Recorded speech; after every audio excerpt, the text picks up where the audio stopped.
తెలంగాణను వ్యతిరేకించే వారికి ఈ ప్రాంతంతో ఏం సంబంధమని ప్రశ్నించారు TJS chief MLC professor Kodandaram. ప్రతి ఒక్కరి భావాలను వ్యక్తపరిచే హక్కు ఉందన్నారు కోదండరాం. ప్రొఫెసర్ నాగేశ్వర్పై దాడి తెలంగాణపై దాడిగానే భావిస్తామన్నారు. పోరాటాల ఫలితమే తెలంగాణ రాష్ట్రమన్నారు టీజేఎస్ చీఫ్ కోదండరాం. ప్రజలు చేసిన త్యాగాలకు గుర్తింపు రాలేదని చెప్పారు. రాష్ట్ర అవతరణ దినోత్సవం సందర్భంగా గన్ పార్క్ దగ్గర నివాళులర్పించారు. ఒక ప్రశ్న ఏమడుగుతున్నారంటే ఆయనకు స్వేచ్ఛ ఉందా లేదా మీటింగ్ పెట్టుకోవటానికి.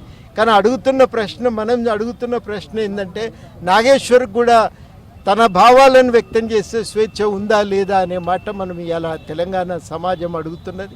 ఆయనను గౌరవించటం మాత్రమే కాదు, ఆయన భావ ప్రకటన స్వేచ్ఛను గౌరవించటం మాత్రమే కాదు, ఈ పేరుతో తెలంగాణ వ్యతిరేకించినటువంటి వాళ్ళు తెలంగాణ వ్యవహారాల మీద జోక్యం చేసుకుంటామంటే, తెలంగాణలో ఒక పాత్ర నిర్వహిస్తామంటే అది తెలంగాణ పైన ఆధిపత్యానికి జరిగే ప్రయత్నంగానే చూడవలసి ఉంటుంది.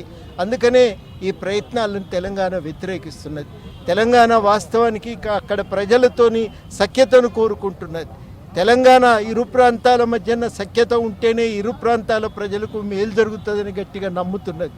ఉద్యమ కాలంలో కూడా తెలంగాణ స్పష్టంగా చెప్పింది, మీరు రావచ్చు పోవచ్చు, రాయబారం నాటకం ఆడవచ్చు రవీంద్ర భారతిలో, మేము వన్స్ మోర్ కొట్టచ్చు, ఆ సంబంధాలు ఉంటాయి, ఆ సంబంధాలు పోవు.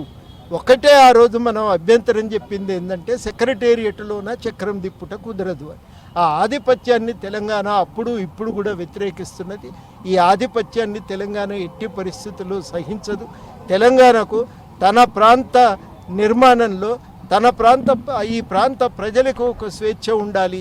ఈ ప్రాంత ప్రజల స్వేచ్ఛను ఇప్పటికే కేంద్రం కూడా నిరంతరం అణిచివేసే ప్రయత్నం చేస్తున్నది.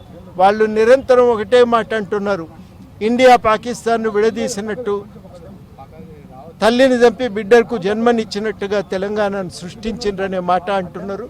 ఇది తెలంగాణ చరిత్ర తెలియని వాళ్ళు చేస్తున్నటువంటి ప్రయత్నం, కుట్ర తప్ప మరొకటి కాదు. దాన్ని సీరియస్గా వ్యతిరేకిస్తాం.